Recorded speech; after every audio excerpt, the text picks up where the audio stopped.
Today we continue on the Sutta explorations,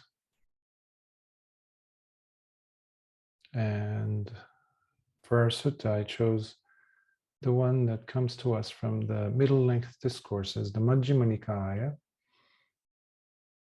and it is Sutta number 62.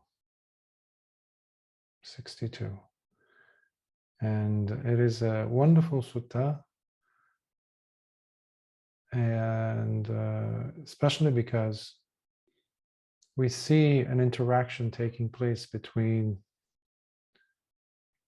Lord Buddha and his own son, his own biological son. And we're talking about Venerable Rāhula. Often when we study the life of the bhikkhus, and especially the interactions, the dynamics, the relational dynamics that take place, that have taken place, and we get to witness some of that as we study the suttas, which in and of themselves is quite a wonderful experience. It brings the teachings to life for those of us who are just fixated on the academic approach or the intellectual approach or just analysis type of an approach. Just looking at the sasana or the teachings as the Dhamma as a basket of techniques. Instead, when we're looking at these interactions, it becomes more human, which oftentimes people have forgotten that the essence of the Dhamma has to do with us being human, in essence, which we're forgetting, and we're walking away, we're drifting away from it, where everything is about technicalities, just so much fleshy part, so much of the essence is being missed out on. And then we encounter a sutta like this, where we see just an interaction between Lord Buddha and his son, and how this was to turn into an opportunity for Lord Buddha to teach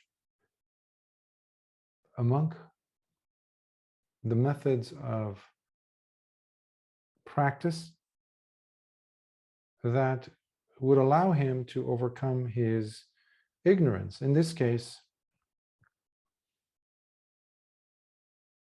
Venerable Rahula's, Lord Buddha's son, Siddhartha's son, more appropriately said, his tendency to be fixated on the physical form, shall we say.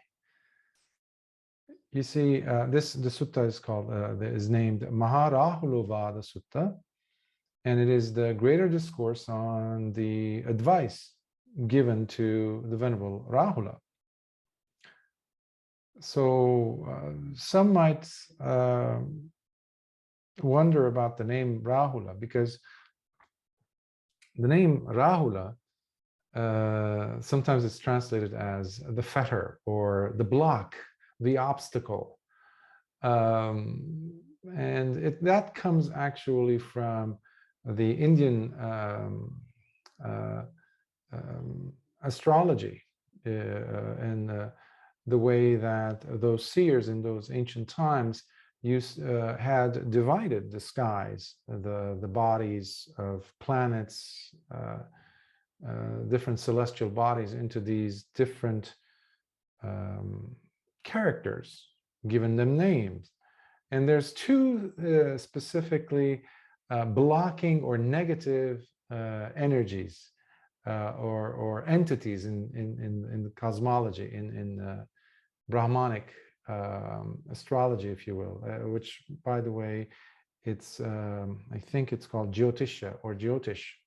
To this day, it's practiced, and it's pretty advanced, if one may say so, in comparison to what other cultures might have. So it's very specific, and there's two negative planetary bodies, shall we say. One is called Rahu, and the other one is called Ketu. Rahu and Ketu.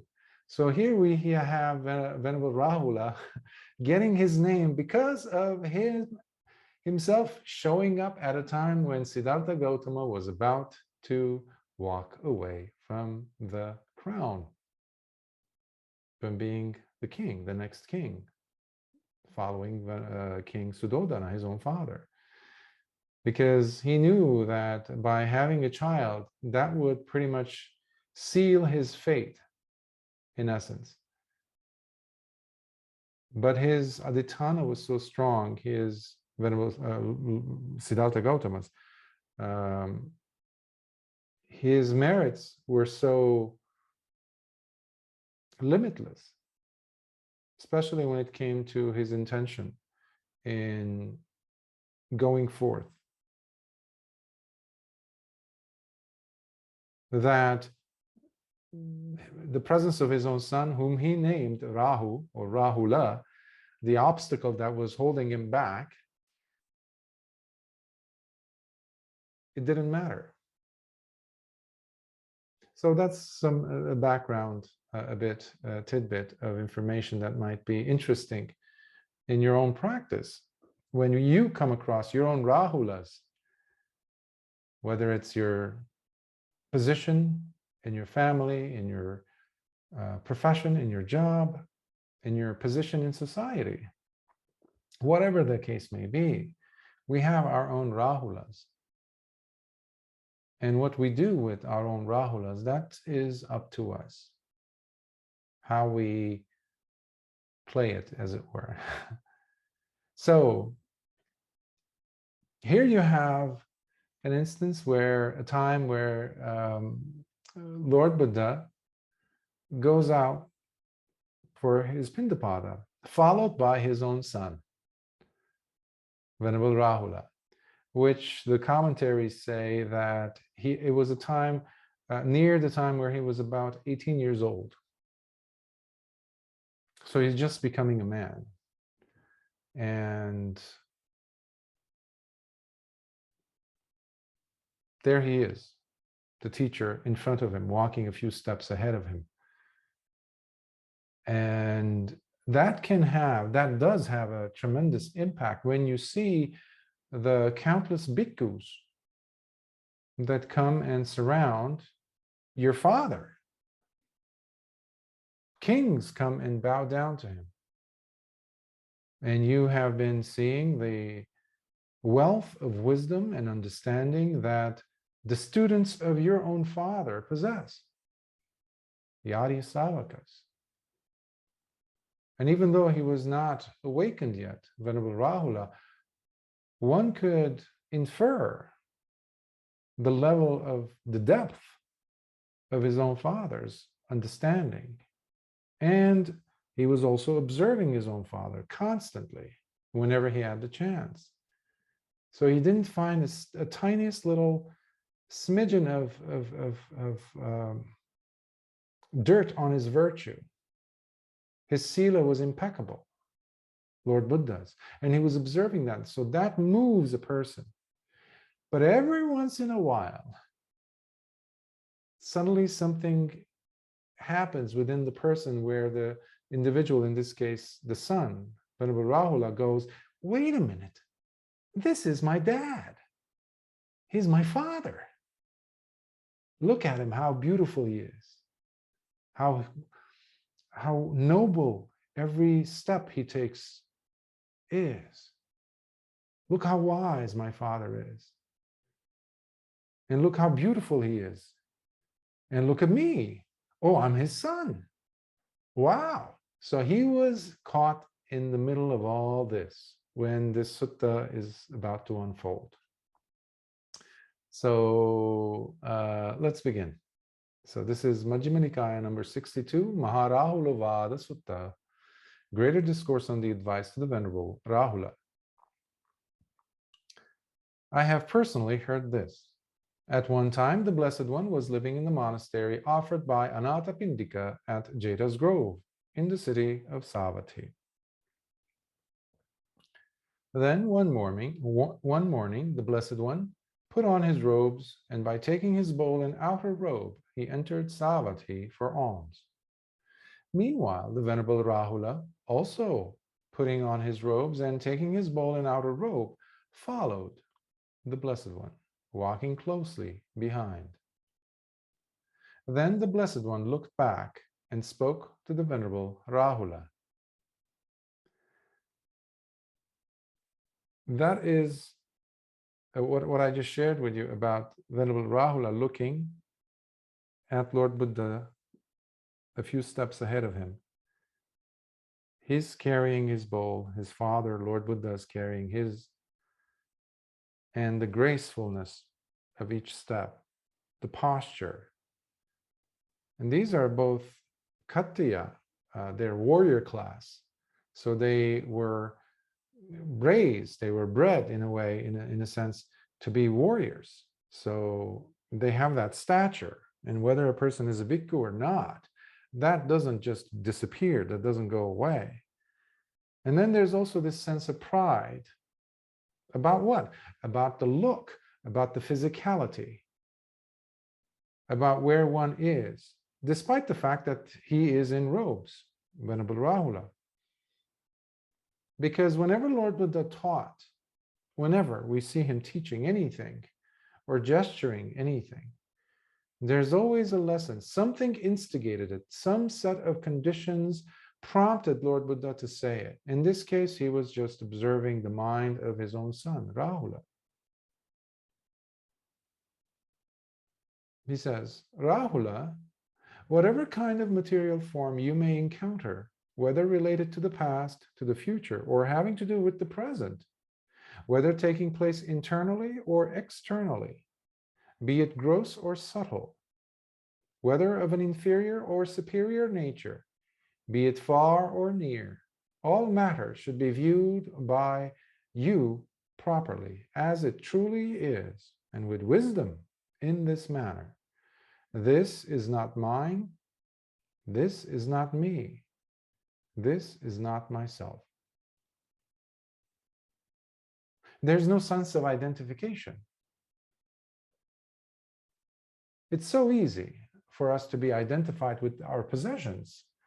The car you might drive, the house you may own, the clothing you might have on you or in the closet, or the titles you might have, the prestige, the position in society, the bank account that you might have, the credit lines you might have, the name you might possess, which family you come from.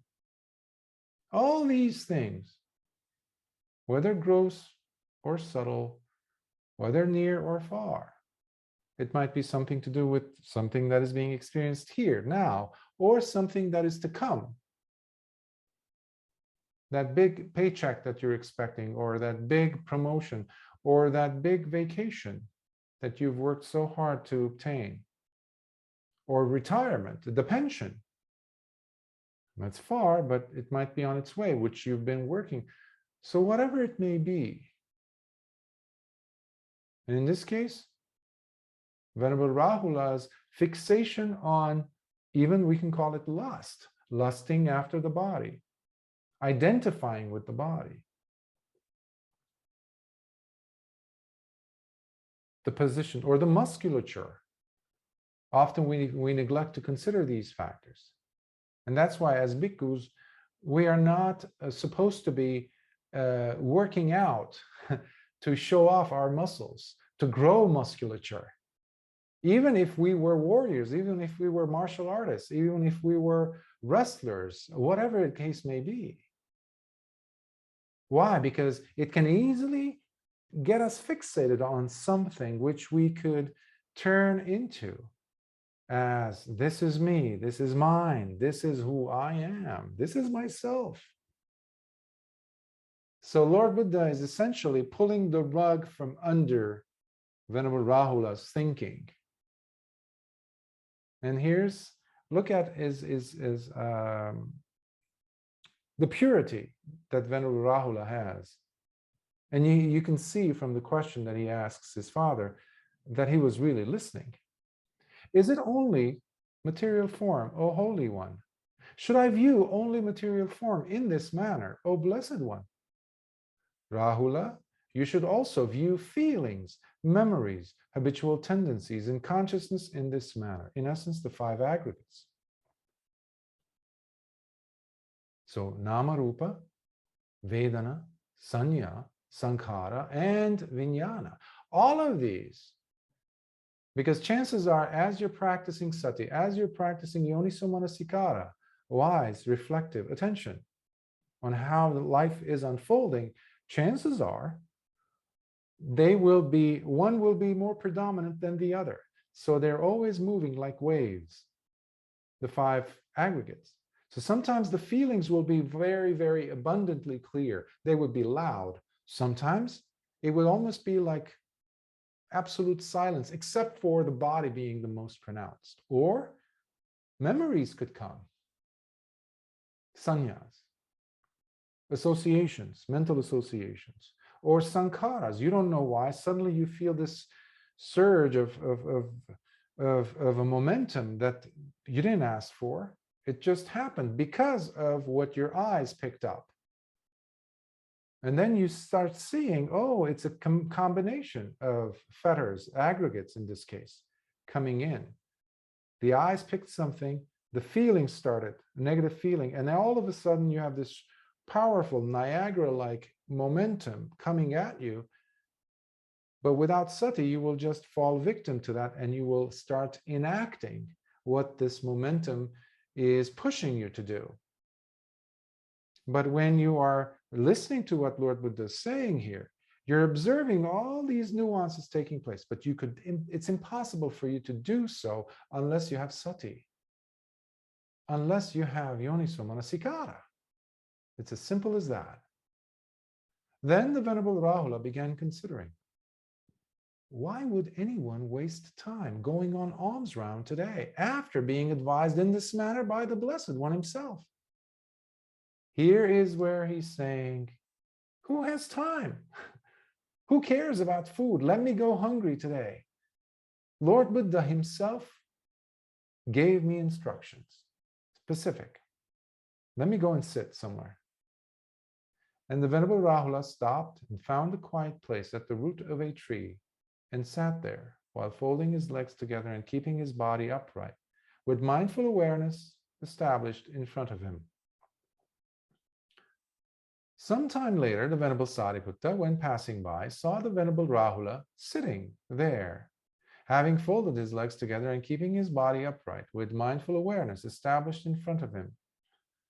Then the Venerable Sariputta said, by the way, Venerable Sariputta used to be usually the last one out of the monastery, because he would spend time making sure that the monastery was clean. So he would sweep the floors, the grounds.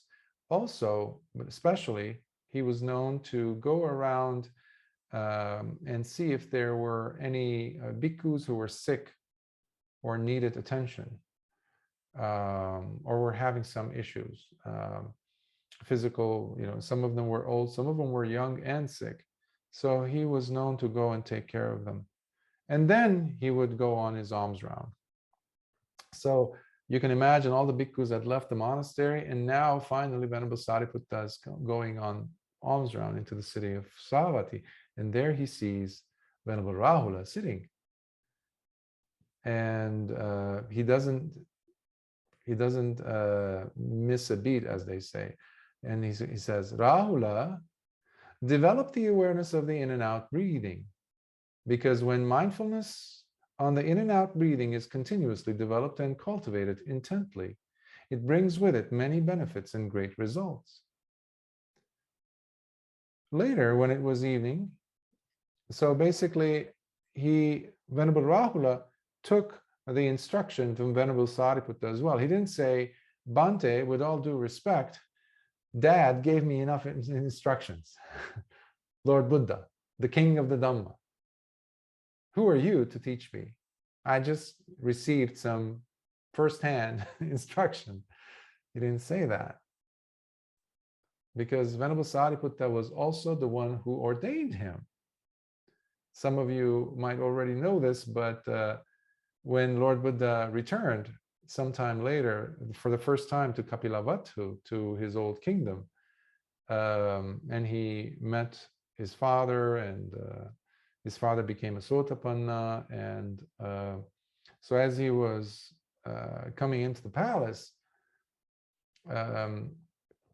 his mother, Rahula's mother, Princess Yashodhara, turned to Rahula and said, "You see that man? You see that monk, recluse?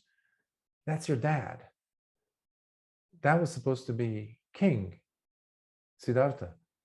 Go, ask him for what is your inheritance. Ask for your inheritance from him."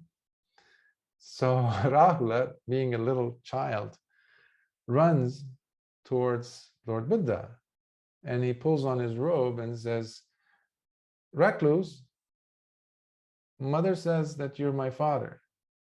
Give me my inheritance. Give me my inheritance. What is mine?" Lord Buddha smiles at him and turns towards Sariputta, and he says, "Sariputta, ordain the kid. That is his inheritance. That's the only thing that I have." He gives him the ordination, novice ordination.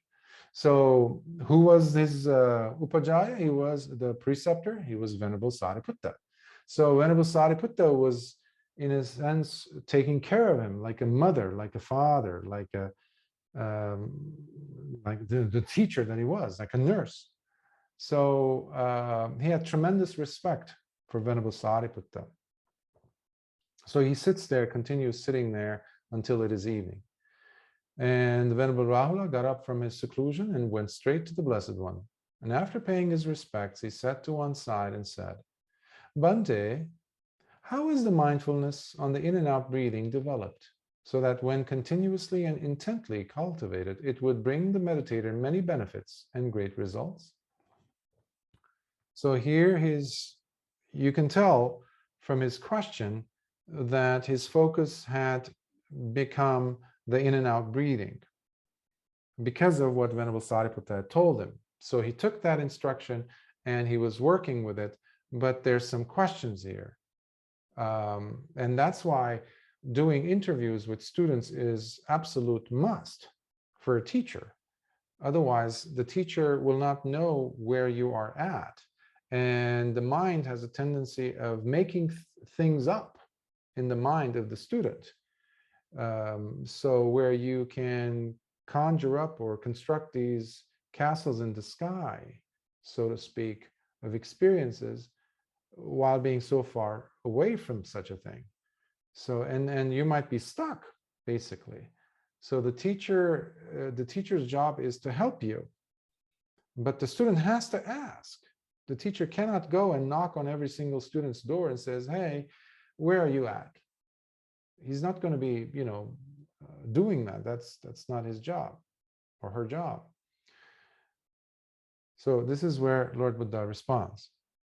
"Rahula, all that is experienced within this body, all that is felt as hard or solid, and considered to be yours, such as head hair, body hair, nails, teeth, skin, also the flesh, sinews, bones, bone marrow, kidneys, heart, liver, diaphragm, spleen, lungs, large intestines, small intestines, the stomach with undigested food inside, feces, and anything else that is seen as internal, belonging to oneself, and whatever that is rigid and coarse is called the internal earth element. Now, whether reflecting on the internal earth element or the external earth element, such as rocks, mountains, a carrot, bones, things that you could see, glass, a table, all those would be the external. So whether you're talking about the internal or the external earth element, all these are looked upon as the earth element, which must be correctly seen as it truly is, and with wisdom in this manner. This is not mine, this I am not, this is not myself. So here Lord Buddha weaves it back to what his first instruction was to Venerable Rāhula in the morning. So now you see the in and out breathing, the instruction to it, given in conjunction with the sense of cutting the connection with this sense of identification with whatever it is. Because when Lord Buddha is talking about these Mahā Dhātu, or the four great elements, actually we're going to see the fifth element added, then we see how, just like earlier when I was mentioning about the five aggregates, you will have more of a predominance. Let's say when you are tasting food, right? Which we can talk about one of the six senses, let's say the gustatory, or the tongue, the taste buds. When you're tasting it, and a food item, whatever it may be, within each bite, you can still see and feel the earth element. Let's say if you're eating a piece of bread, or earlier I said a carrot or apple, the hardness of that is the earth element. But it's not just the earth element. So we're talking about texture. We're not actually talking about only the solid table, the solid rock, but the texture, the quality of it. Similarly, as you chew on the carrot, you're also experiencing what? Saliva. What is that? That's the watery element, the fluid part.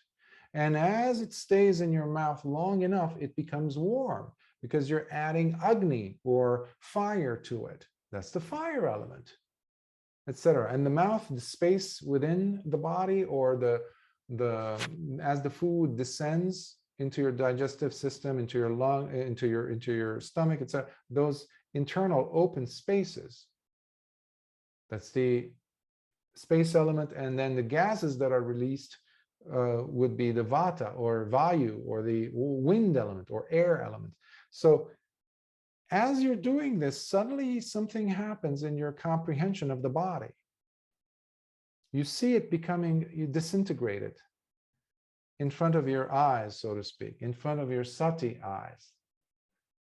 You no longer look at yourself and just take yourself for granted and saying, this is me, this is the guy, this is the person, this is who had this past with this name. No, that starts to crumble. So that's what we're seeing here being instructed.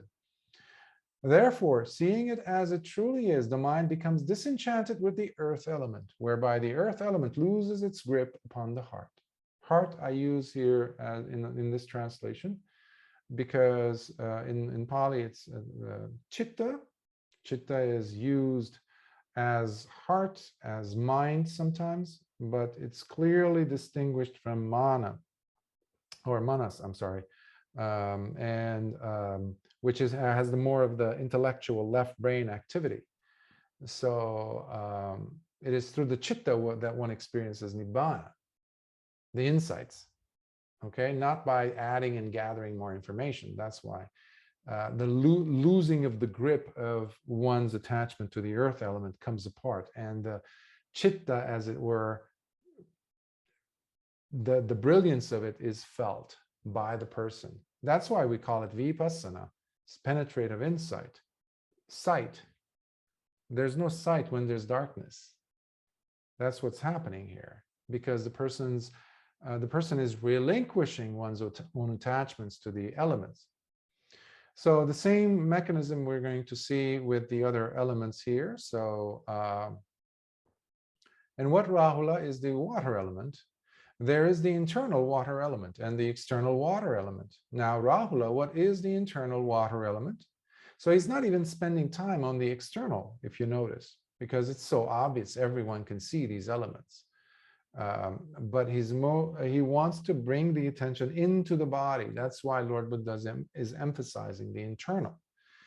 All that is experienced within this body, all that is felt as liquid or watery and considered to be yours, such as bile, phlegm, pus, blood, sweat, fat, tears, grease, saliva, snot, synovial fluid, and urine, and anything else that is seen as internal, belonging to oneself, and whatever that is watery and fluid is called the internal water element. Now, whether reflecting on the internal water element or the external water element, all these are looked upon as the water element, which must be correctly seen as it truly is, and with wisdom in this manner. This is not mine. This I am not. This is not myself. Therefore, seeing it as it truly is, the mind becomes disenchanted with the water element, whereby the water element loses its grip upon the heart. So when we are, as bhikkhus, for example, when we're eating, before we start eating, we have a chant that we say. This is not the blessing part. This is what we say when we are about to eat the meal. Sometimes we say it audibly where people could hear. Most of the time we say it internally with sati. And that involves looking at the food and seeing it not as a cause for beautifying oneself. That means, in case of a man, to look like, more masculine, more strong, more, all that. Similarly with water in this case. If you don't have water, if you don't have food, if you fast too much, what happens? The body becomes more and more frail. You will lose eventually muscle mass.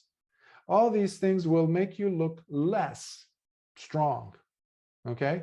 So there's a reason why Lord Buddha emphasized these things. Now, again, this is not the asceticism that he followed himself. That was the opposite extreme of the other life, of a lavish lifestyle that he had as a prince. So there's the middle path, Majjhima Pada. But there's so much to be gained from our recollection. So this is not just for monks. This is also for us and our own attachments and proclivities towards these things. Can we see the five elements in our daily lives, in our attachments to things? That's the invitation here. And what, Rahula, is the fire element? There is the internal fire element and the external fire element. Now, Rahula, what is the internal fire element? All that is experienced within this body, all that is felt as heat or fiery and considered to be yours, such as the warming up, the burning and decaying of whatever is tasted, drunk, eaten, or basically he's talking about digestion, or consumed that gets thoroughly digested, or any internal fire, and anything else that is seen as internal, belonging to oneself, and whatever that is of a burning nature, that is fiery and warm, is called the internal fire element. The hydrochloric acid that we have, a little bit of it, well, a lot of it in the stomach, that also can be considered fire because it burns. Now, whether reflecting on the internal fire element or the external fire element, all these are looked upon as the fire element, which must be correctly seen as it truly is, and with wisdom in this manner. This is not mine. This I am not. This is not myself. So remember earlier I was saying Venerable Rāhula is walking behind his father, and it's a regal, almost like a procession, father and son. So he has this image. Wow, look at me, look at, oh my, wow, look at, that's my dad, is the Buddha. Look at his body, look at my body. So I will, all that fixation, it can also be called lust, a lusting of the body, craving to have a body or a certain type of body. So this is what Lord Buddha is doing, because there is this fixation that Venerable Rāhula has. He's 18. Come on, he's at the prime of his life in a sense. So he's young, he's strong, and he's a prince. Plus, he's the son of the Buddha. So there's so many things that he can, and he is, it sounds like, he is attached to. He's the son of the Buddha, not son of Siddhartha. In his mind, it's the Buddha, and he's his son. So Lord Buddha's inheritance is still being given to him, but Venerable Rāhula still doesn't have the eyes to see. Well, actually, after this teaching, he will. But Lord Buddha is giving him the Dhamma, the true inheritance. Therefore, by seeing it as it truly is, the mind becomes disenchanted with the fire element, whereby the fire element loses its grip upon the heart. And similarly, by the way, when we talk about fire element, it could also be lust. Raga, for example, passion, is very hot. It increases the body temperature, literally. The blood pressure also. The heart races. So all these things happen. And they're all correlated with one another. And what, Rahula, is the air element? There is the internal air element and the external air element. And now, Rahula, what is the internal air element? All that is experienced within this body, all that is felt as wind or airy and considered to be yours, such as the upward moving or the downward moving winds or gases experienced within the body. For example, when you've eaten food and your digestion is taking place and you feel like, releasing gas, whether downward or upward, like belching or something. So Lord Buddha is talking about these vayus. They're called winds in those days. Winds in the belly or the bowels, and those that course through the limbs, the in and out breathing. Here, when we say, when we read the coursing through the limbs, that could also be rheumatoid, for example. It could also be causes for sickness, like when a person has rheumatoid arthritis. So these are also aspects of such. In those days, that's how they were viewed, vayu, or winds moving through the body. In Tibetan medicine, to this day, they use these methods of explanation in treating people. And anything else that is seen as internal belonging to oneself, and whatever that is of an airy nature or windy, that is called the internal air element. Now, whether reflecting on the internal air element or the external air element, all these are looked upon as the air element, which must be correctly seen as it truly is, and with wisdom in this manner. This is not mine, this I am not, this is not myself. The same formula. And what, Rahula, is the space element? This is a unique teaching we see, where we normally see in the Dhamma the 4 great elements. Here we have a 5th one, space element. And sometimes people say, oh, this was influenced, this was added later, because in time there was Ayurveda introduced, and Ayurveda, which is the old Indian medicinal system. Some people might deduce that it came from there, but it really doesn't matter, because it puts more of a fuller texture on what is being taught here, because with the space element we can also understand it having the quality of being impartial, of being balanced in a sense, almost upekka, you can even say, accepting things however they may show up in an experience. And Lord Buddha explains further. There is the internal space element and the external space element. Now, Rahula, what is the internal space element? All that is experienced within this body, all that is felt as space or spacious and considered to be yours, such as openings of the ears, nostrils, mouth, and whatever that is tasted, drunk, eaten, or swallowed, passing through an opening. That opening is the space, being collected within a space and released or excreted downward from such an opening that is seen as internal, belonging to oneself, and whatever that is of a spacious or roomy nature, that is called the internal space element. Now, whether reflecting on the internal space element or the external space element, all these are looked upon as the space element, which must be correctly seen as it truly is, and with wisdom in this manner. This is not mine, this I am not, this is not myself.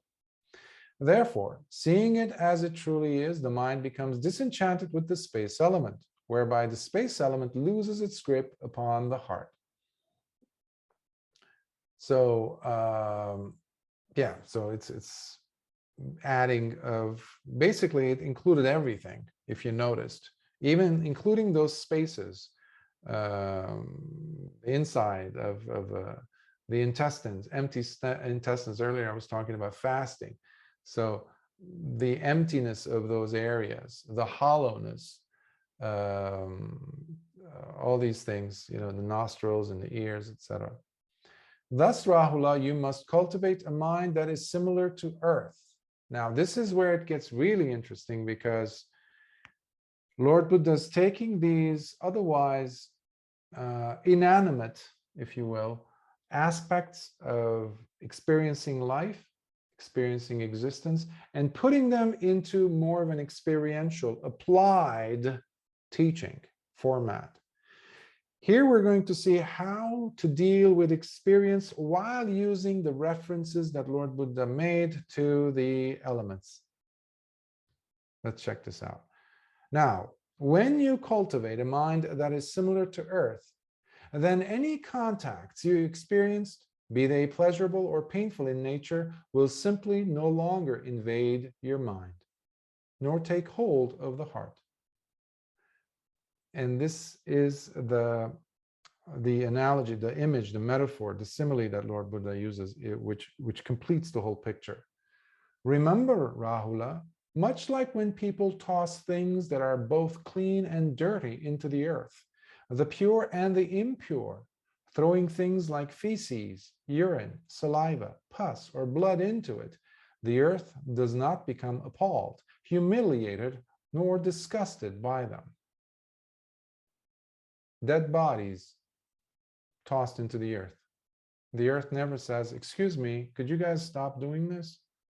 Or when sewage is being poured into the earth, it just accepts this.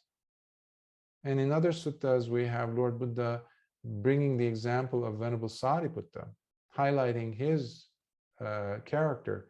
He resembles him to the earth by pointing out how forgiving Venerable Sariputta is, because he accepts everything, praise and blame, and he doesn't turn it into something that agitates the mind.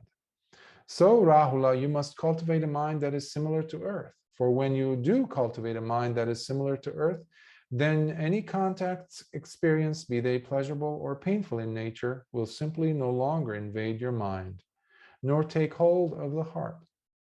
So next time you're driving, you're walking, or you get a message, or someone says something, or someone gestures in a very derogatory, hurtful way, as you're experiencing the emotional reactions, let's say the painful, let's pick that one, the unpleasant, painful experience from that interaction, can you quickly think of Mother Earth? Can you quickly think of Earth, the earth element, and say, okay, I spit on the ground, or I throw feces into the ground, I bury dead bodies in the ground, or I bury gold into the ground, or whatever. Does the ground say or do anything to revolt against that? No. Can I become like that in this moment? Can I pretend to be like Mother Earth? Can I behave like the earth element and just take it? You see, cultural upbringing doesn't agree with this.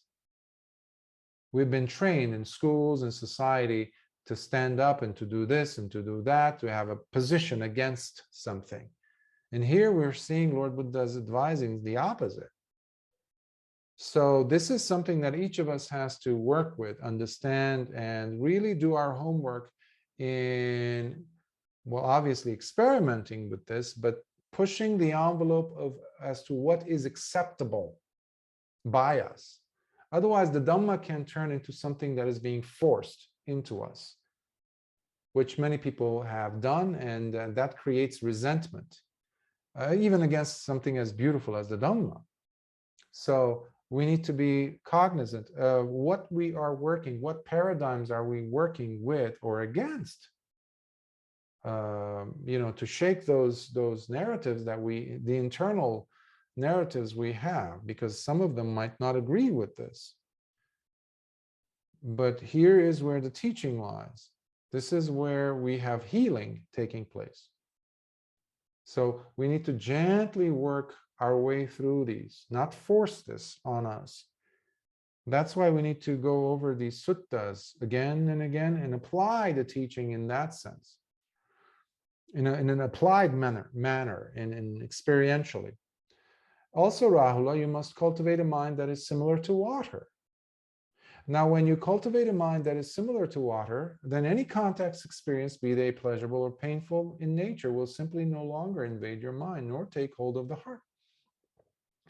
Remember, Rahula, much like when people wash or throw things that are both clean and dirty into water, the pure and the impure, washing things like feces, urine, saliva, pus, or blood, the water does not become appalled, humiliated, or disgusted by them.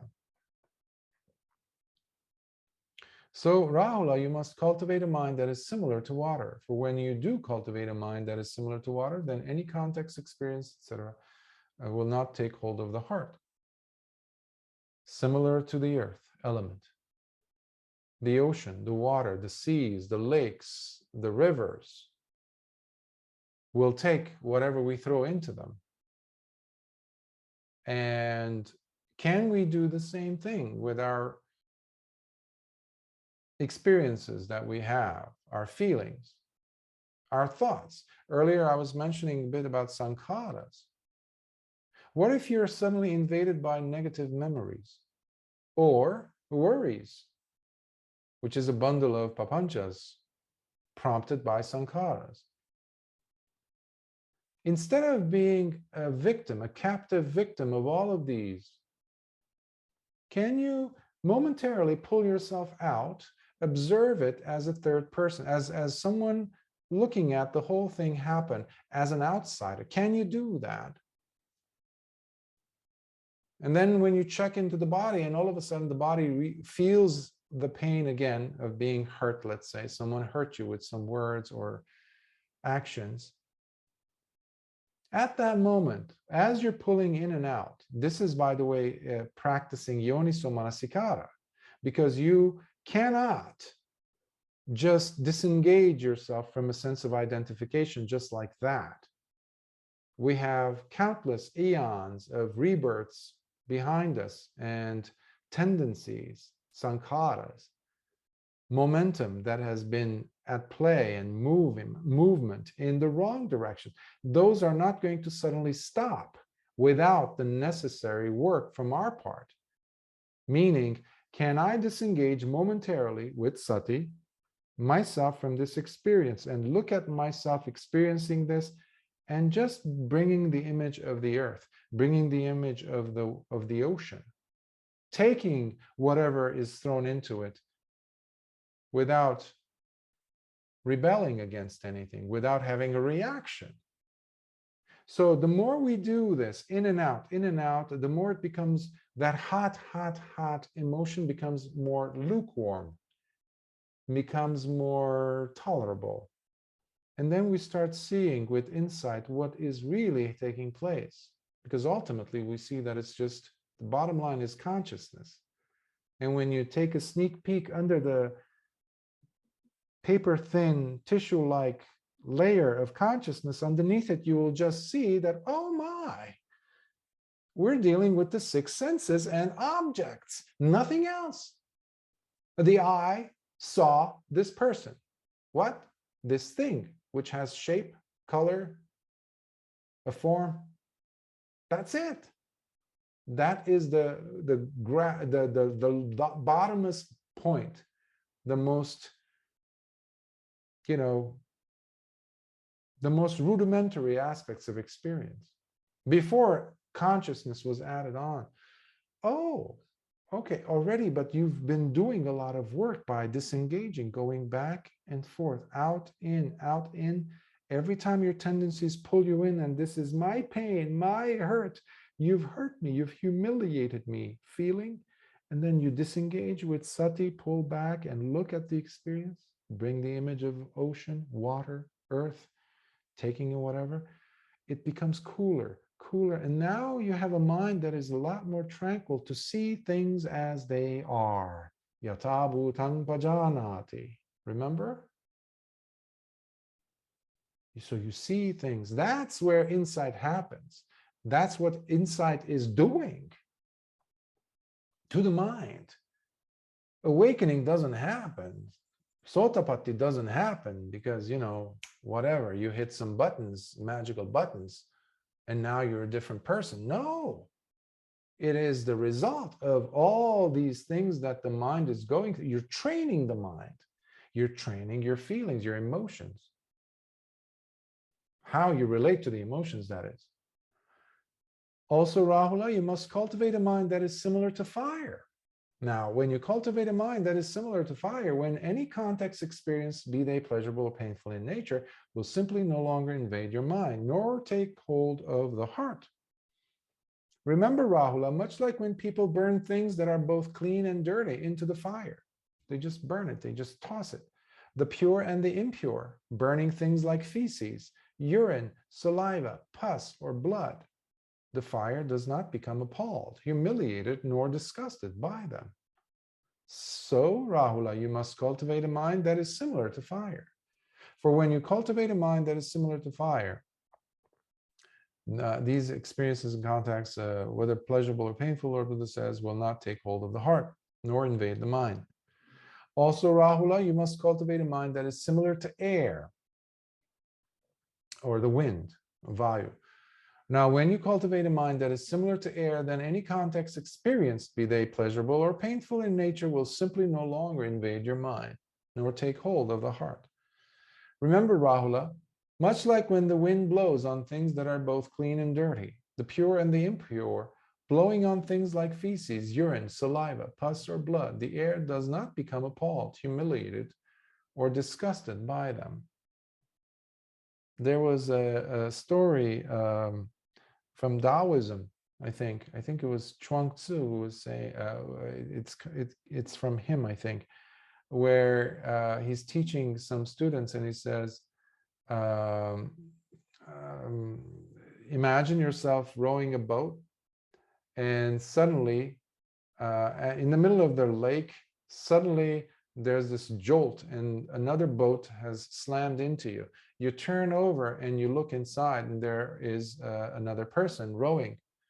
What do? And the student says, well, I'm going to yell at him because I was shocked at this and that. He surprised me. How could he? He has eyes. He should use those eyes because it's a huge lake. But he says, what if as you're rowing the boat, another boat slams into you and you turn over enraged and there's no one inside? Would you get mad? Would you get upset? So that image we could use, that beautiful image, which describes beautifully. How could you be upset at an empty boat? It's impossible. Probably you might even start giggling at yourself. After you kick the boat, maybe.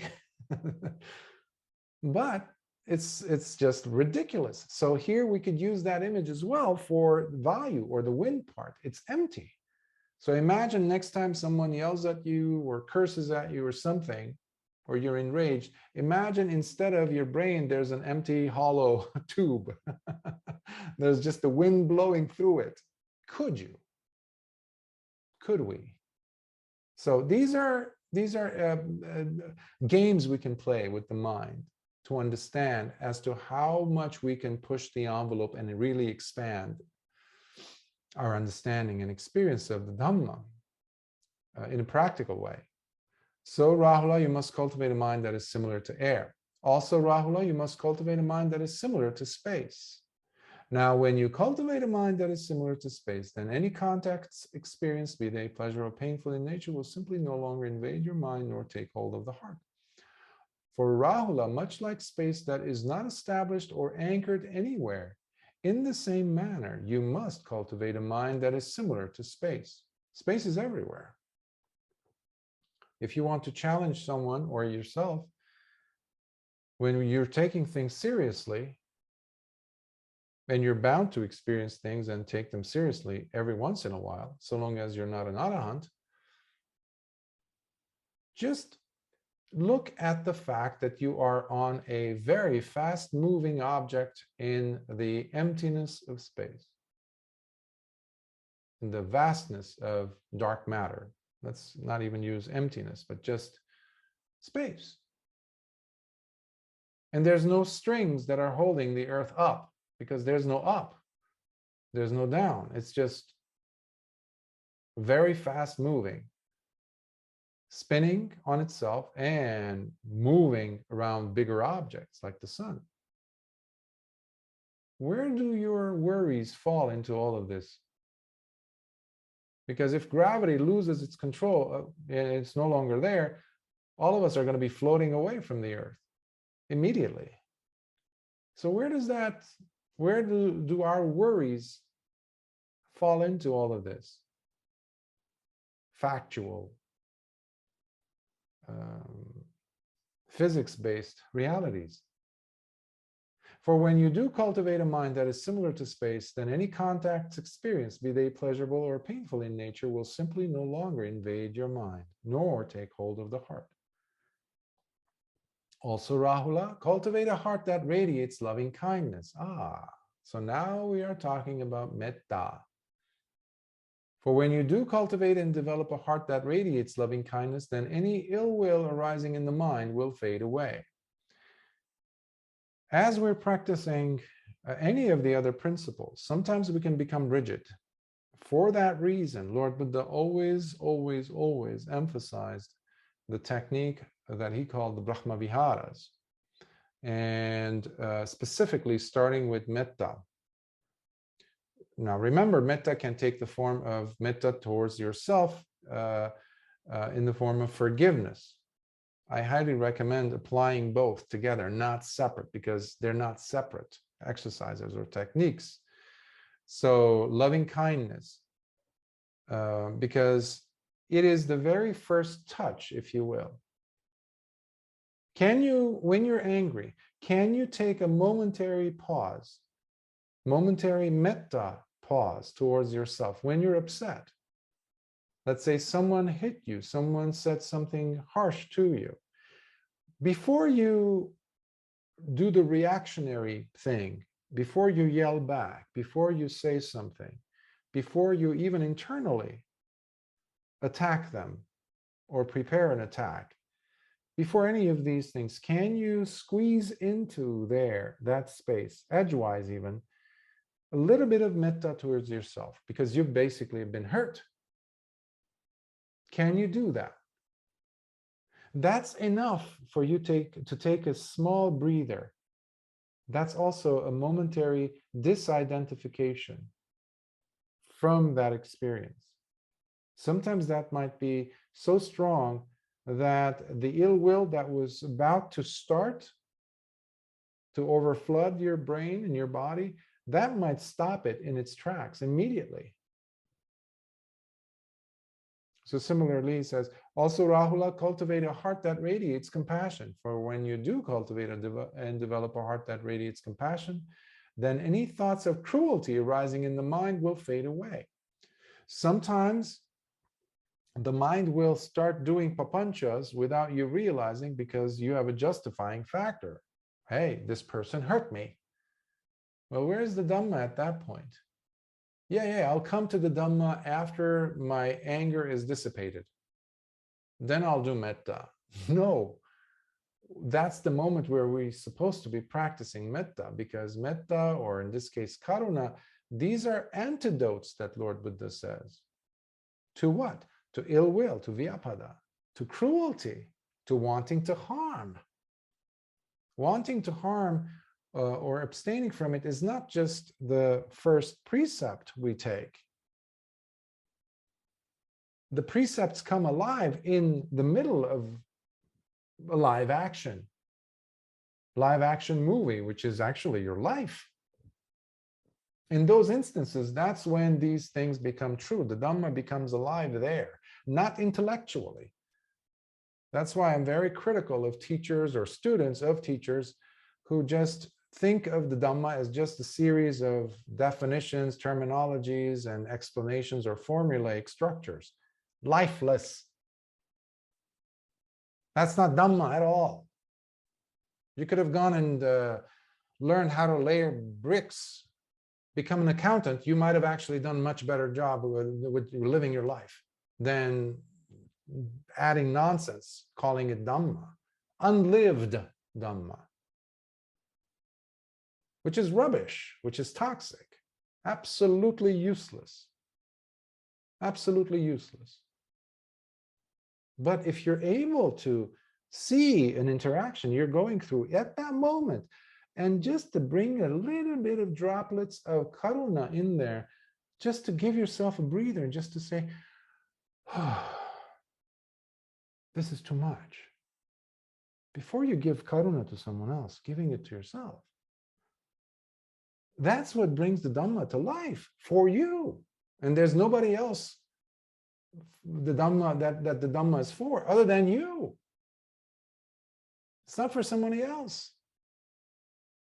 Also, Rahula, cultivate a heart that radiates altruistic joy, mudita.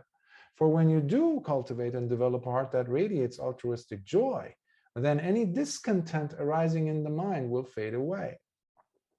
You can call discontent also a sense of resentment, which basically starts the whole process of anger and disgust, all these things. Animosity starts from here. But when you're looking at someone else who is in a better state than you and feeling joy and feeling for them, that's already huge. Also, Rahula, cultivate a heart that radiates equanimity. For when you do cultivate and develop a heart that radiates equanimity, then any aversion arising in the mind will fade away because it is balancing. You're seeing, you're not holding a position against object and subject in a sense, me and you hurt me, so I have to settle a score here. No, you're just seeing it, well, maybe he did this, I didn't ask for it, I didn't prompt, I didn't instigate, but this just happened. Okay, let me look at this with some equanimity. Maybe there's some karma here at play that I'm not seeing. Maybe I have caused harm to this person in the past, and now is just returning the favor. I don't know. But taking that pause allows you to get a cool-headedness that is necessary for you to see the Dhamma underneath what is taking place, instead of living reactionary. Rahula, meditate on the repulsive. Aha, now we're going into the asubhas. The repulsive, it allows us, again, who is Lord Buddha talking to, instructing? Rahula, who was attached to the body. Thinking of this body, this, my dad, me, we are something, we are this, family here, and everybody should be like, maybe he was even thinking that he will be next in line, who knows? So there's an objectification. And one of the best antidotes to dismantle objectifying something, becoming attracted or mesmerized by something, is to switch things, turn it on its head and look at the repulsive in the case of something that we consider to be beautiful, which Rahula was seeing in Lord Buddha to begin with. He was looking at his father and saying, wow, look at him, his skin is like gold. Look how beautiful he is, all these things. And Lord Buddha is saying, excuse me, I'm just a bag full of feces, bones. I'm a walking cemetery, as Ajahn Mahabua would say. Walking cemetery, that's what we are. Not just you, but all the tiny little microorganisms that keep dying on your skin, inside your skin, billions and billions. So we are walking cemeteries. But we put on deodorant, cologne, perfume, get a different hairdo, wear nice clothes, and think of ourselves, yeah, look at me, how beautiful am I? Yeah, say that to the trillions of cells that are dying. And they stink probably. It's no wonder why devas don't like to associate with most humans. So meditate on the repulsive. By the way, this is very important, the order. See, Lord Buddha is talking about Asubha after he talked about the Brahma Viharas. This is crucial because you can easily get sucked into becoming so fixated or becoming so somber, so macabre, so serious. And for years, I used to see teachers, meditation teachers, with really serious look on their faces, sitting, yeah, I'm meditating, with frowny foreheads. There's no metta, there's no Brahma Viharas. Yeah, I'm practicing, Maranasati or Asubha or something. Okay, that's good, but what's the foundation? You need to have metta there throughout. Otherwise, it can suck you in like a black hole. Ajahn Mun had a student, and she practiced repulsive to the point the asubhas, the foulness, specifically the foulness on food, in relation to food. It came to a point where she was no longer able to eat food, because every time she sat in front of the plate of food, guess what she saw? Her feces. How the food was going to turn in a few hours or a few days. How could you eat that? She was seeing it. Her concentration was so strong. So then the teacher really scolded her to shake her into, some sense into her. So you need to have wisdom throughout. Wisdom. Rahula, next he goes into Rahula, meditate on impermanence. For when you do meditate on impermanence, then the conceit I am, asmimana, fades away. And by the way, thinking about or having the perception of impermanence always there on the dashboard of your life, always on your focus, when you have yoniso manasikara on anicca, seeing anicca everywhere, that is one of the quickest ways to experience sotapatti, stream winning. Okay? So sometimes it will be so fast that magga and phala will follow right after each other, if the understanding of impermanence is there solidly in you, because it's everywhere around you. Earlier I was talking about the khandhas, the five aggregates. Well, they're always there. They're always pointing out with loudspeakers, anicca, anicca, anicca, anicca. We're not there to see it or hear it. So if a person is practicing yoniso manasikara, it's impossible for you to not see. So it's the repetition. That's why in the beginning of your sit, before we started the sutta, I said how important it is for you to maintain consistency. It will not come on its own. It will never happen. Never. It requires consistency. Rahula, cultivate the mindfulness on the in and out breathing continuously. So now he goes into anapanasati. All right? So this is the portion where he delves into the how-to, the technicalities of what Venerable Sariputta had given him.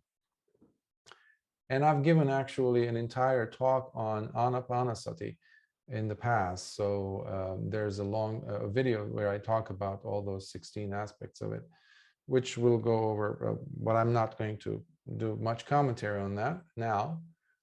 For when you do develop and cultivate intently the mindfulness on the in and out breathing continuously, it brings with it many benefits and great results. And how, Rahula? So here now, Lord Buddha is going to delve into the breathing part. He didn't do so in the Asubha or the Metta or the Brahma Viharas. He's done that in many other places. But in this case, he is talking about this because the general of the Dhamma, Venerable Sariputta, had specifically mentioned to Rahula. So Lord Buddha is doing his student, Venerable Sariputta, a favor by explaining this here instead of him. So Here, Rahula, the bhikkhu, by going to the forest or sitting at the root of a tree or in an empty kuti, folds his legs together, keeping his body straight, and brings his awareness inwards and rests it upon the breath, flowing in and out. Thus, he mindfully breathes in, mindfully breathes out. While breathing in long, he knows I breathe in long. Breathing out long, he knows I breathe out long. Breathing in short, he knows I breathe in short. Breathing out short, he knows I breathe out short. He simply knows. He's not noting, he's not verbalizing, he simply knows. He's aware. That's it. Are you aware that you're sitting now? That's it. That's what he's talking about. Lord Buddha was so practical that people, it's like carrying the ladder sideways. That's how we are, human beings. Sometimes we're so stupid. We complicate things. Lord Buddha is not complicating things. He's spilling it out. But in 2,600 years, humanity does wonders with complicating things. By training himself with the breath further, he pays attention to the whole breath from beginning to end as he experiences it flowing inward. The whole breath. Training further, he pays attention to the whole breath from beginning to end as he experiences it flowing outward. So, and then sometimes I translate as the whole body of the breath, meaning your body is composed of different parts. Let's say if we cut it into 3 portions, your waist, your torso and head, and your legs, all the way down to your toes. So you don't consider your toes, your knees, your waist to be the body. There's still parts missing. So the same thing with the breath. You're taking it all. Your awareness, your sati is all the way from start to finish. Okay?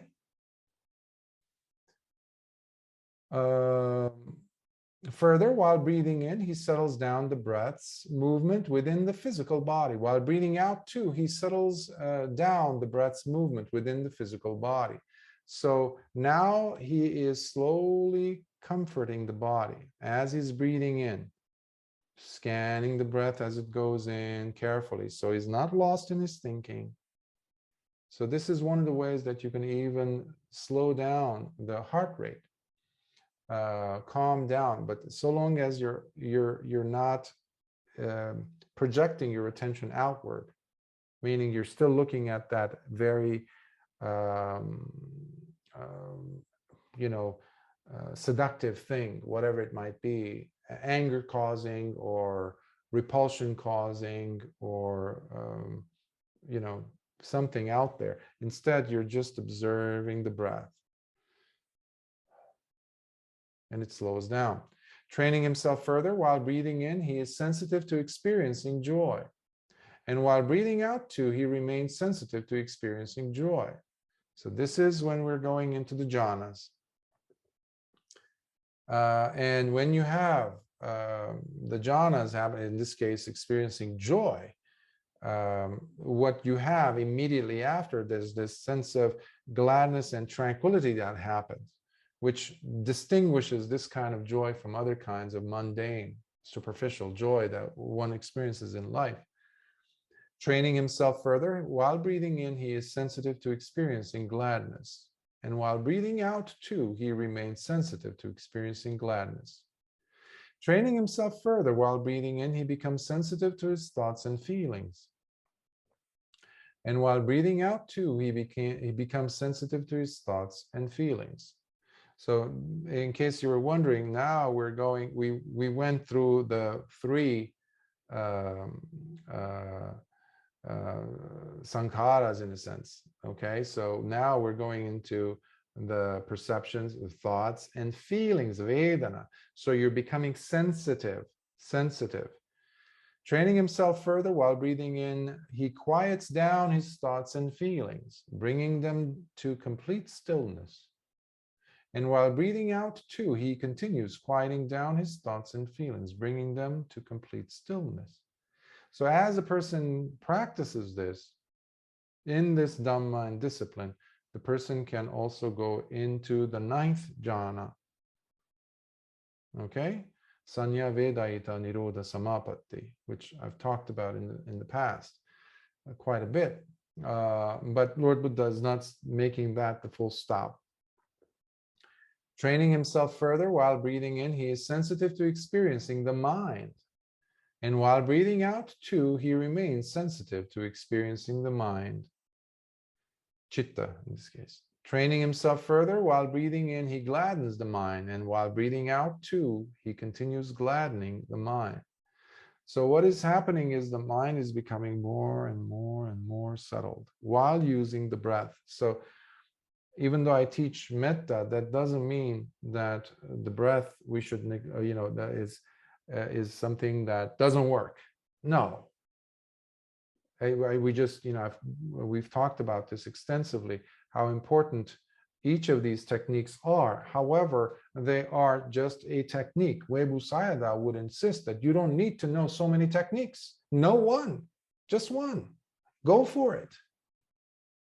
Don't keep switching.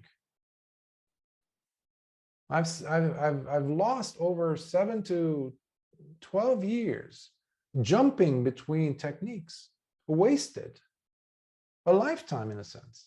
Just this is years ago. I've been trying to learn this technique. Oh no, this is good. This is even better. Oh, all these are Mara's ploys, techniques to get me out of this mindset to actually pursue and to be deliberate and consistent. So in this case, Venerable Rāhula is asking him about the breath. So Lord Buddha is going to give him the full extent of what the teaching is. Now, one of these will do the job. You don't have to do all these. Okay? Because sometimes a newcomer, especially listening to these talks, or in this case, this sutta, they might be overwhelmed. They might become overwhelmed and say, whoa, this needs, like, I need to go and first of all, shave my head, put on the robes, go into a kuti somewhere in the jungles. No. And there are teachers who have been teaching such deplorable teachings. That's not the Dhamma. You don't have to become a monk to experience Nibbana. Okay? You don't. As a layperson, you have every potential to experiencing Nibbana. And I'm a Bhikkhu. Okay? That is something we get from Lord Buddha himself, not me. So please give yourself some some lightness, some kindness, some metta, and don't give up, and don't overburden yourself with, oh, I have to know these. No, you don't. Just pick one of these. It's enough. And you already have metta. That's fine. Okay? Training himself further, he breathes in while freeing the mind. Oh, I missed a one before. Training himself further, he breathes in while collecting the mind in samadhi by steadying it. And while breathing out too, he continues collecting the mind in samadhi and steadies it. Training himself further, he breathes in while freeing the mind. And while breathing out too, he continues freeing the mind. Every single technique that Lord Buddha taught, meditation technique, needs to have these aspects. Okay? With the mind calming down, gladdening, there will be insight. That is the Buddhist meditation. That's what distinguishes Lord Buddha's teaching from everything else that is out there. That's why it's incomparable to anything else. Meditation is used as an umbrella term, but it's not the same. When we're talking about the teaching that Lord Buddha, as we see in the Pali Nikāyas, in the suttas, the original teachings of Lord Buddha, we have to be specific, because not every Buddhist meditation is, in fact, Lord Buddha's teaching. We have to be clear on that as well. So samadhi is specific. It collects the mind and steadies it. Without that steadying, we will not penetrate into the 3 characteristics of existence. It will not happen. it's just one-pointed concentration practice, like a mantra or something. Because there needs to be that liberation of the mind, akuppaceto vimutti, that has to be happening eventually. Training himself further, he breathes in while freeing the mind, release, vimutti. While breathing out too, he continues freeing the mind. Training himself further, he breathes in while experiencing and watching impermanence. And while breathing out too, he continues experiencing and watching impermanence. So this is the step-by-step process compared to earlier when Lord Buddha mentioned Rahula, meditate on impermanence, if you recall him saying that a few paragraphs earlier. So in this case, he's using the breath as a method to calm the mind to get to the point of impermanence. When we do metta, when I have you go through the recognition of the hindrance, coming back to what's happening to the tightness created in the body, into the brain, in the muscles, and I have you relax those, and gently, smilingly, relaxingly coming back to the metta, what is that?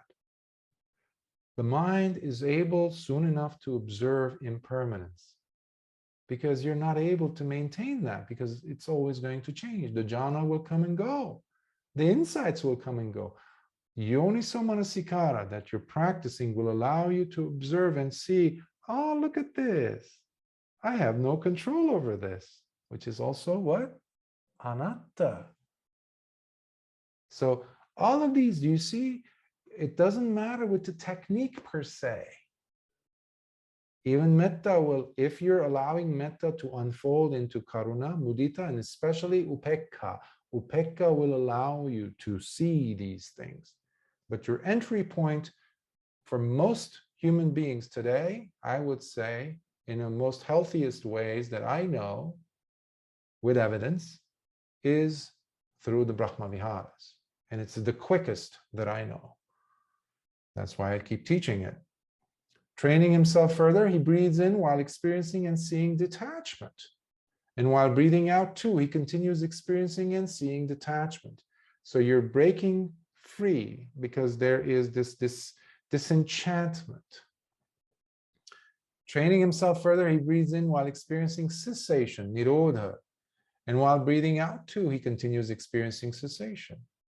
Training himself further, he breathes in while experiencing relinquishment. And he keeps giving up. And while breathing out too, he continues experiencing relinquishment as he keeps giving up. Patinisagga. You've heard me say that many, many times. Adana, picking up, and giving up, not upadana, right? No keeping. You pick up and you let go. Therefore, Rahula, when mindfulness on the in and out breathing is continuously developed and cultivated intently in this manner, then it truly brings with it many benefits and great results.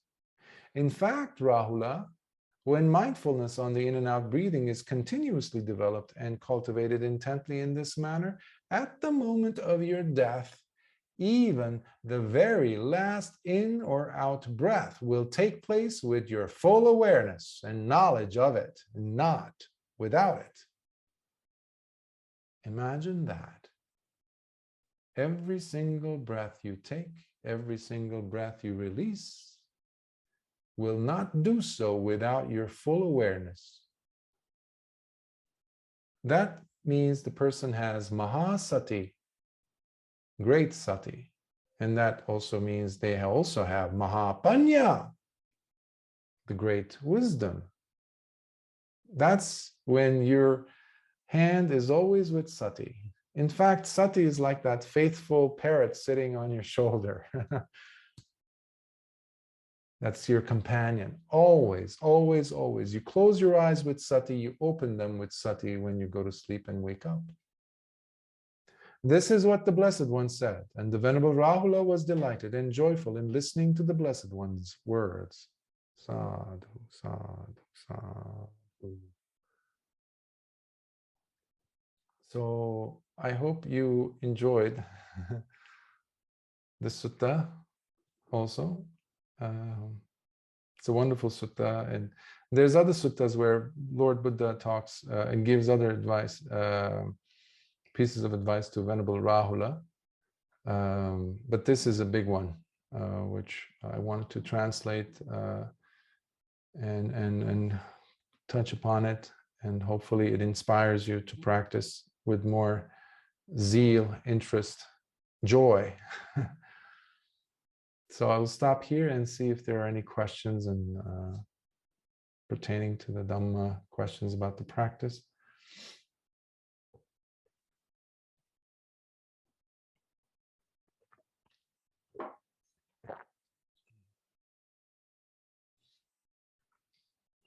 I can't see all of you, so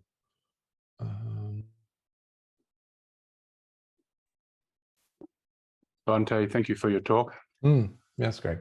The very last sentence there, at the moment of your death, even the very last in and out breath will take place with your full awareness and knowledge of it, and not without it. And you were telling us that that was sati. If we practice our sati, then we can also be mindful of that. But is there any possibility that that's alluding to the different awareness that we have when we don't have this body to the mind we use when we do have this body? Because it seems to me that we can't really be aware of our last breath at the time it ends. It seems to me like we'll be aware that it has ended. So am I completely off the mark there, or is there anything like that in this? What mind are you using to formulate this question, or even have the idea, the notion of, well, to have the question in mind? What mind are you using?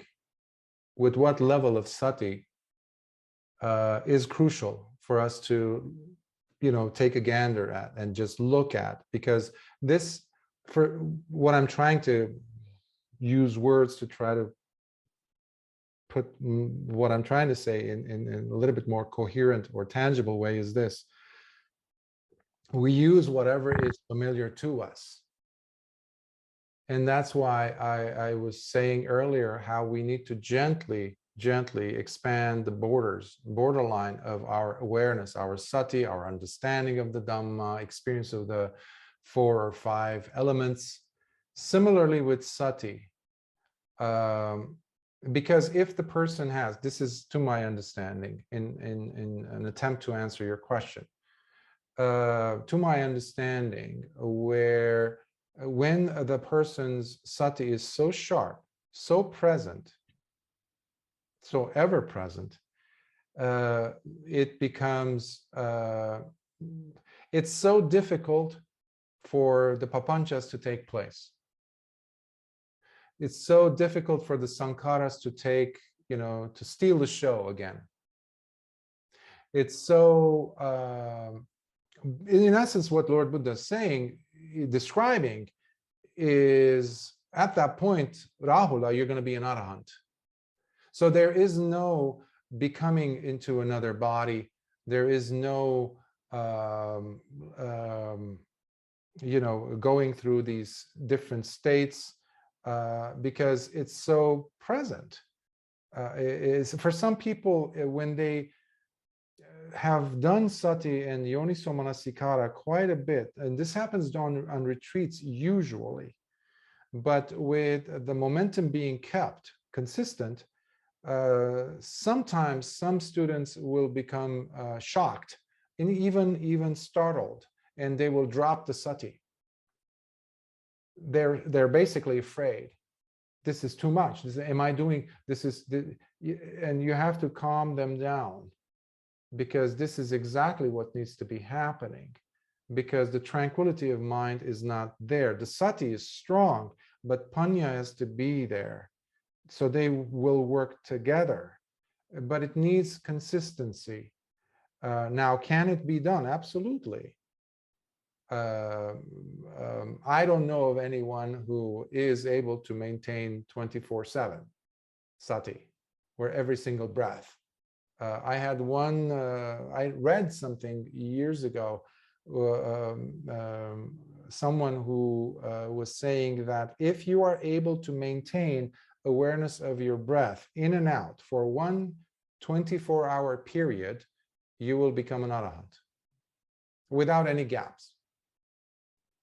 So I've never seen that in the suttas, but this is close to it, I think. Lord Buddha is alluding to. But before am I close in the ballpark of answering? Well, I think I'm more alluding to the awareness that we have after we're dead, rather than the mindfulness that we have while we're alive, the mindfulness that we're trying to develop and encourage, because he's referring to at the moment of death. To me, at the moment of death, I won't have any mind that I have in my body. So I won't have an awareness of that moment of death. So if we were to have an awareness of the moment of death, are we using an awareness that we have after death? The closest way of trying to answer that would be this. I know through experience and through teaching students where there is no gap when the person, not using the example of death, of course, but the closest thing to death, meaning sleep, when the person is going into conscious state, as it were, in the body, as you being Greg, you're floating into that twilight zone, if you will. There is not a tiny little, even a smallest portion of time that is being missed where sati is dropping. And similarly, when you're coming out of the sleep state, the person will come out of it by simply opening the eyes. And they're completely aware while they're even, in case where they are even in the sleep, when they're dreaming, they're aware they're even having insights take place in the dream state. So the person is able to identify kileshas while they are in the middle of, in mid-sentence, as it were, in the dream state, when they are, let's say, being bombarded with seductive sceneries or, things that could influence them and suck them in, and they become identified with it, shall we say, with the whatever the dream is offering. The mind has sati, mahasati, and mahapanya to such an extent that they're able to maintain sila in the dream state, and they're also identifying the kileshas. In essence, they're also having insights, while they're able to maintain awareness as they enter back into, wake up, as it were, in bed, and just like, yeah, there. So in essence, you can have that. So when, in this case, the way I understand the ending of the sutta is Lord Buddha giving him the clues that if you maintain this level of awareness of the breath and you're going through these steps, Rahula, even the moment of your death, you will be aware. And in fact, you cannot become an arahant and not be aware of the last moment of your breath. That's also, he's also giving us a clue about arahants, because one of the things that also takes place for Arya Savakas, any of the 4 stages of awakened ones, especially arahant, they will never die at the moment of death with, like in a state of shock. The mind is always going to drop into the fruition of that attainment which they had experienced. Even a sotapanna, even if they had for a whole lifetime had not experienced the fruition stage of, let's say, stream entry, at that moment they will drop into the phala stage, or the fruition stage, which is very tranquilizing. So there is no unconscious state to fall into. And that is one of the ways that we can also understand how a noble disciple, in this case, Sotapanna is a noble disciple, not an arahant yet, will never fall into a lower state. Because in order for a person to fall into a lower state, there needs to be the absence of sati. the most easiest way of explaining it without going into further details. How is this working for you? This is good, thanks. But it takes us into almost like metaphysics also, because I don't like to discuss things that, like, especially with the death, like the stages. I know Tibetan Buddhism, they have the Bardo Todol, so that goes into details. I have not come across those in the suttas.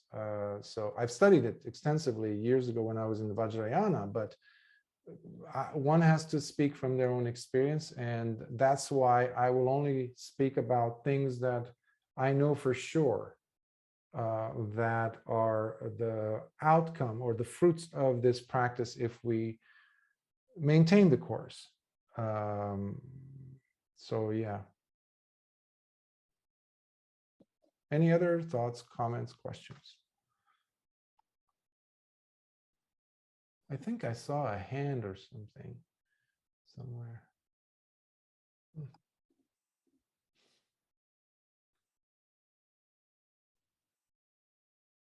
Okay. I know in Asia, in Malaysia specifically, it's almost midnight, 11:36, I think, and in Australia it's much later than that. So, Mariano, you're awake still. Oh, Ravi, you have a question. Go ahead. Hello, Bhante. How are you? Good, good. How are you? I'm good, thank you. Bhante, with regard to the practice, differentiation of affinity and abhorrence seems to be getting lesser extreme. It is actually kind of like gelling into to see things with an equal frame of mind. Like what Bhante mentioned about up and down, left and right, it has actually taken a different dimension. It kind of like has become a non-issue. Like north, south, east, west doesn't bother you in that sense. But in terms of metta seems to be to also become less emotional, or less it becomes less what's the word, right? It becomes plain. It becomes plain. It doesn't become kind of like repulsive and attractive as what it was. So but the body feels a little more. The body feels things and kind of like sympathizes when there are events of anger, there are events of like hate in daily conversations or interaction. So the mind stops permutating, it stops judging. It starts to see things without the tendencies of being fixed. So I find it interesting, but at the same time, it's not something which I can manage or maintain for a long duration. You mean to say you have a difficulty controlling? I was told not to control. Exactly. Exactly. So what you're describing before, I mean, before I let you continue, because it's turning into more of a report on your practice, which you know is a good thing. But given the setting, I would love for you to report, of course, each of you, and that way I could be of more assistance directly. But what you're describing, from what I'm hearing you describe, and the states that you're saying, They're multi-nuanced, but in essence, what you're describing is the functionality of upekkha. Upekkha is not some dull, indifferent state where things are just like, yeah, you're very blasé. You're like, yeah, it's almost like a vegetable. You're sitting there and it's like, this glass will not have a reaction to something horrid happening in front of it or something beautiful. That's not upekkha. Some people have presented it like that. I had encountered one incident where a student was describing how a teacher had said that in order for an arahant to be an arahant, they need to become more like a robotic in their behavior, almost like, like a glass. No. The upekkha that you're describing is multi-nuanced, including when you're turning your gaze towards metta. Because now, even metta, many people say, oh, it's just very lovey, very warm, this. Well, it has many layers to it. If you practice and continue doing and following instructions properly, you will see how it unfolds into karuna. And karuna continues to unfold into mudita. Mudita unfolds. Finally, you're seeing upekkha more and more in its, I guess, glory. But it's so deep. Because of upekkha, the person's mind will be able to have a clear understanding of the collectedness of mind, which we call samadhi. That's why they work so closely in the bojjhangas. If you remember, they're right next to each other. There's a reason. And there needs to be the wisdom. That's what upekkha has. Many people ignore the fact that upekkha has tremendous wisdom, even though in the bojjhangas you don't have wisdom as such listed. Okay? You have the Dhamma Vichaya, of course, but they're not of the level of upekkha, because this path is, again, about wisdom. Okay? As you're leaving yourself out, as you're taking a step back and saying, I'm going to intrude upon what is happening here and try to tweak it and try to even do it, have it unfold this way or that. That's the control part, by the way. The less you do, the more the Dhamma will reveal itself. There's no mystical thing about it. Also, let me highlight that as well. The person will simply understand the depth of it. It's like going underwater when you're doing scuba diving. You might have read things on how the water feels or the pressure of the water the deeper you go. That's just a book. That's someone else's account. Your body has not given you feedback while you're doing it because you've never done it, until you've done it, and then it becomes reality. But you have to keep the book stuff, actually I need to point to the left side of the brain, out. Okay? Which again brings us back to that other part, which is you have to substitute the need to control, removing that, you have to substitute it with something else. And that is trust. That's the other aspect of metta.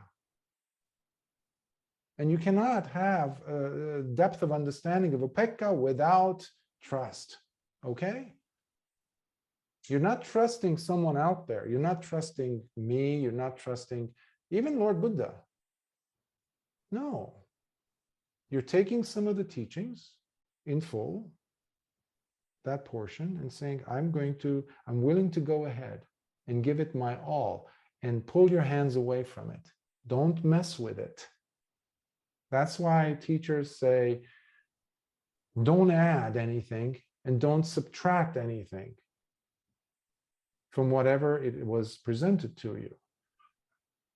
Does that help, Ravi? Yes, I get what you're telling me. Thank you very much. I'm glad. Continue.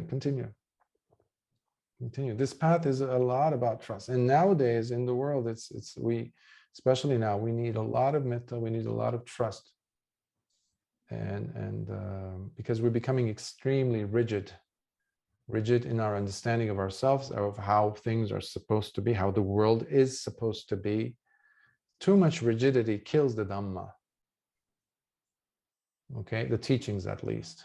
So let's do our part.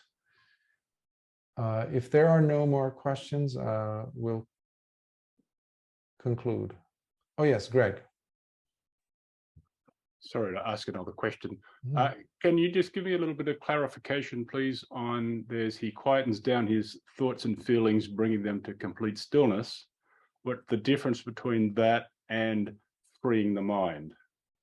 The stillness, remember, there is samadhi can be called, let's take the Eightfold Path. The eighth rung of the Eightfold Path is samadhi, but it's not just samadhi. There's the distinguishing, there's a qualifier. It says samma samadhi. So you have so many different types of teachings, all of which at one point or another, if it is true samadhi or something that qualifies itself as samadhi, it needs to quiet and still the mind. But not every single method of getting to that point necessarily will free the mind. Freeing the mind comes with vipassana. That's why a person can do the kasina practices or samatha practices or the jhanic practices, right? Without penetrating with the proper understanding of using the vipassana, which takes place by observation, what is the observation? Sati, which takes us back to your earlier question as I was attempting to respond, which is the sati, mahasati, which is continuous. Now remember, there is this thing that Bhante Nyananda talked about, Nyananda. He said asati, being mindless versus mindful. But Lord Buddha also added the other qualifier for yoniso manasikara and ayoniso manasikara. So if my attention is on just stilling the mind, because it's a very comfortable state, that's why so many people will never go beyond it, and thinking that they've actually attained to some level. They haven't. Okay, they can get themselves, they can induce, they can bring into that state of jhana, but that's it. Unfortunately, even though they have the tools, but they never really trust the Dhamma enough, they never go beyond that. So when we talk about freeing the mind, now we're talking the person being able to tear up everything and walk out of that room called the jhana, called, oh, I have attained to this state. Oh, I am able to get into the eighth jhana. Okay, so there is that. So that is, Lord Buddha doesn't go in depth into freeing the mind, but he later on talks about cessation. When he adds the word cessation, because in other suttas, in the Samyutta Nikāya, Venerable Mahā Candana talks about in the Vibhangas, in the different Vibhangas, that there's a section, entire section dedicated to Venerable Mahā Candana giving the expositions on different freedoms of states. But when we get to the cessation, that's very specific. We're talking about arahantship, basically. We're talking about the third noble truth at this point. But to distinguish, simply because a person has reached a state of stillness of mind, does not necessarily mean they have freed the mind. Does that make sense? It seems to, yes. It seems to me that it's an order of the process. So there's stilling the mind, but the freeing the mind comes with the insights that you're getting, and that's removing all the samyojanas or the fetters and things that we have. We have to remove them to free the mind, and stilling the mind doesn't do that. So first we still the mind, and then we have the insights. Is that what you said? Yes, exactly.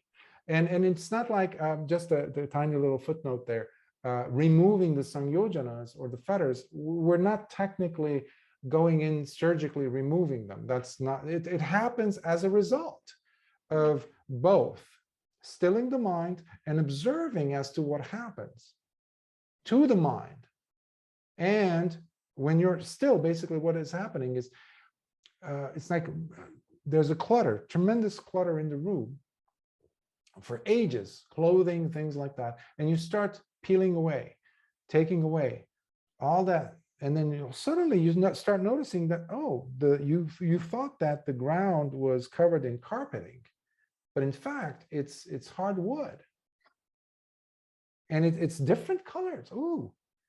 And but that's not all. So the stilling of the mind allows you to see snippets of reality.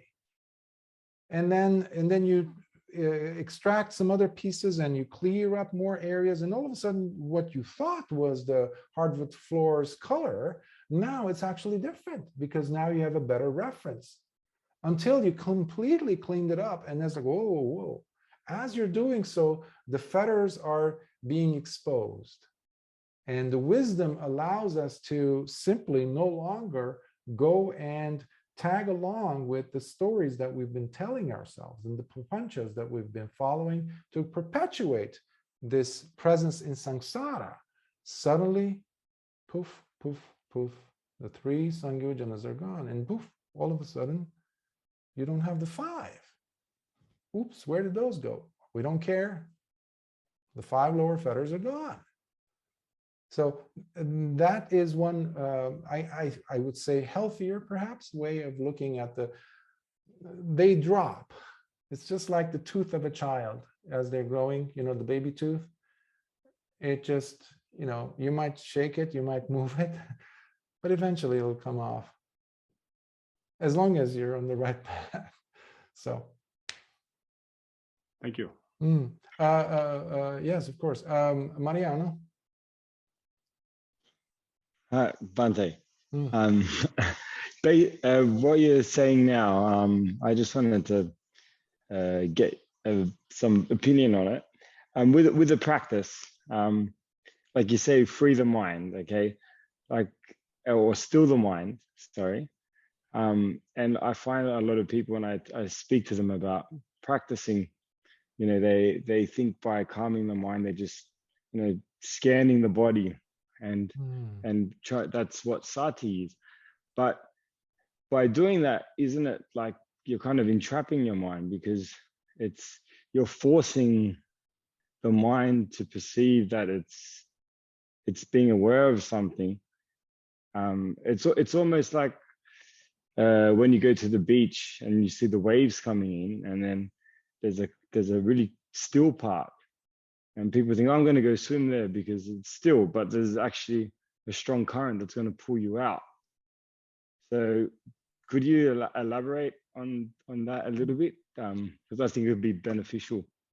Yes, thank you for that question, because it touches definitely on what what Greg and I were talking about as far as being stuck in a state. Like I was using the example of jhanas.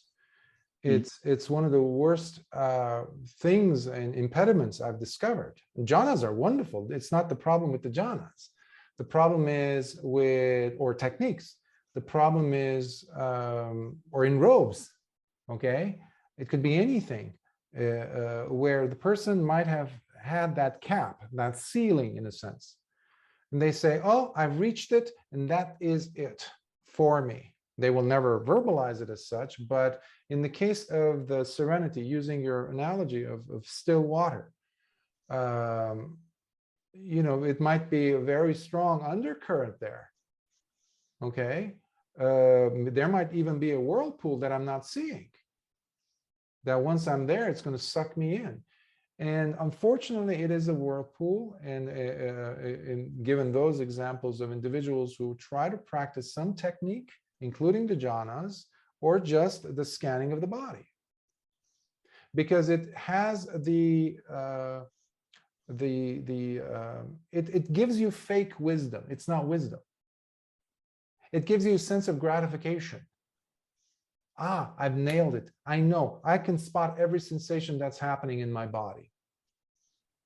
Well, guess what? That is also that is a quality of a mind that we call a PTSD patient. It's called hypervigilance. A hypervigilant person is, in that sense, given that that group of individuals who call themselves meditators, and you know, he will beat them in his sati, if we call that sati, because they're so on it. But there's no tranquility, there's no peace. There's no peace.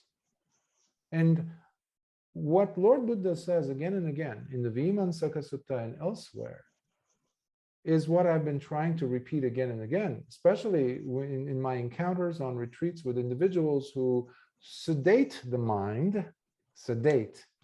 It's no different than doing alcohol, you know, like, because you're sedating something. Okay, you're trying to, or somebody who goes and does 2 hours of intense yoga and the pressure is down, they feel so relaxed, they've released tension. Well, what does tension do? Remember anicca? It builds up again. Now, if there is the presence of wisdom, however, everything changes. So the person who's suppressing it by using, let's say, the sensation, the body scan, they're not looking at their relationship to the desire to see, to look. The relationship is extremely important. That's what's called Dhammanupassana. Okay, it's the fourth, which not many people talk about. Kayanupassana, Vedananupassana, Chittanupassana, Dhammanupassana. The relationship between all of these things. So looking at the body, when Webu Sayadaw was talking about using the breath to Uba Kim, for example, who became a student, unfortunately, that's where it stopped, the Dhamma. In that tradition, it didn't go into what we have in the world of Vipassana that's being spread like wildfire. Unfortunately, they didn't carry the Dhamma through because there's so much observation and sati that needs to take place in the area of looking at the various Dhammas taking place. Dhamma, not in this case, by the way, not Lord Buddha's teachings. Dhamma meaning the phenomena and their relationships, including the 3 characteristics of existence, including the 5 hindrances, including the 5 khandhas, to name a few. Okay, so when you're bringing this, you're keeping the window and the doors open. So if I were to add another analogy on top of yours, it would be something like closing the windows and the doors, even though earlier nice breeze was flowing in. And then you want to trap it. Well, what happens inside? The air becomes stagnant. It becomes lifeless. So what then is, I wouldn't say the problem is with the technique. It is again with the person, the individual who is using the technique. So I know people like to put people in camps, excuse me, right, wrong, this and that. But let's remember the example given in the Sangyojana Sutta with the lay disciple Chitta. I've covered this in the Sangyojana when I was in Malaysia. He says when bhikkhus are trying to figure out as to what is the cause for what is at fault? Is it the eye or is it the object? Is it the seductive person walking or is it the eye? Which one is at fault? And Lord Buddha had given the example of the white and the black ox. And Chitta just reminds them of that. And he says, imagine there's 2 oxen. One is white, one is black. And there's a yoke holding them together. He says, which one is controlling the other? Is it the black ox controlling, meaning the eye, at fault? Or is it the object, the white ox? And each camp of the bhikkhus say, no, it's not that, it's the yoke. He says, it's what the person is adding to it. It's the individual's craving. That's why there is no lustful image. There is no lustful image. The lust part is added by me. the person, the individual who's observing. Because like I was saying earlier, when you go to the bottomless layer, it's just consciousness, tear that layer even, and you will see that underneath it is, we're just dealing with eyes, sense organ, in this case, the sixth sense space, one of them eye base, and the object, a visual object. Well, a blind person passing by the same seductive image or a seductively dressed person, attractive person, will be clueless. You might be standing here really losing your mind, drooling, facing this object, this visual object, when another human being who doesn't have that sense walks by and it is complete still, there's nothing there. So then it's not the eye, it's not the thing, it's the what the person is adding to it. And the same thing happens with an arhat, or with someone who has, at the very least, is an anagami. This is in relation to the kama ragas, the lust and the craving and the hatred, this and that, where it doesn't register. They see it for what it is. They're not blind. They see it. They see, oh, okay, this is an erotic image, and it's just like, and sometimes they will see, the intestines, the feces inside the intestine of the person who's supposedly very attractive. You see the difference? So without going too far in a tangent, basically the stillness, attaining to that stillness of mind, whether because it's one-pointed concentration. Ultimately, that's why I mentioned the Vimansaka Sutta. Ultimately, we need to look at the behavior of the person claiming to have attained to the stillness of mind. And if the person is truly freed, liberated, has a liberated mind, liberated heart, it is impossible in this Dhamma and discipline for the person to still go ahead and do and behave in an adhamma way. Okay? And way too many times I've witnessed on retreats and outside of retreats, individuals coming out and they're about floating on cloud 9, basically, I've attained this, or behaving, or even the teachers have told me, oh, this one is at this level. I'm very curious, not in a fault-finding mission, but just I'm curious because I'm full of mudita at that point, because, hey, somebody did it. Somebody got to that level. Wow, great. And you see them in action. Where's the behavior? The behavior has to validate the situation or the claim. But ultimately, the person has to express this. The person has to know this. Like I was saying to Ravi, it's very personal, very personal. Unfortunately, today you have countless people who come to some meditative practice, get to some attainment. And in fact, one sutta I just recently translated from the Anguttara Nikāya, Lord Buddha talks about the things that will cause the downfall of bhikkhus. He says, if the bhikkhu stops short, halfway, on his path to attain full, the goal of the holy life, meaning liberation, full liberation, meaning arahant. If the bhikkhu stops short simply because he might have attained to some level of distinction, that distinction could also be even some measly first jhana or eighth jhana. But that is where we are. And like I was mentioning to Greg, too many people I've come across where they claim openly that they have attained jhanas. Now actually they're claiming even, lofty states like, Arya Savakas, but they're stuck. They're stuck. One of the first questions I ask is, how is your faith in the triple gem? Do you have unshakable faith in the triple gem? Very simple question. Or how is their sila? That's another question. Of course, they can always lie. So I don't know, just sharing some thoughts. I hope it helps. No, that was very good. It was great. I'm glad. Well, I've only slept a few hours last night, and there was stuff going on outside last night, so I will go and try to rest now. But if you have any questions, please don't hesitate to send me,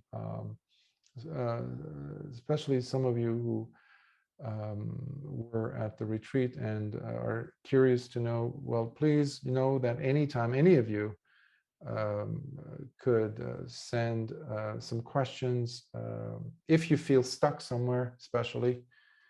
Hopefully these lectures, these talks rather, are helping as well. But especially when you have personal issues or questions, don't hesitate. That's what I'm trying to say, and I'll do my best to respond at the appropriate time. Okay, so let us transfer some merits. We'll say it this time in English. May suffering ones be suffering free, and the fear-struck fearless be. May the grieving shed all grief, and may all beings find health relief. May all beings share in these merits that we have thus acquired for the acquisition of all kinds of wholesome happiness. May beings inhabiting space and earth, devas and nagas of mighty power, share in these merits of ours. May they long protect the Buddha's dispensation. Sadhu, sadhu, sadhu. Be well. May the triple gem bless you. May your practice grow.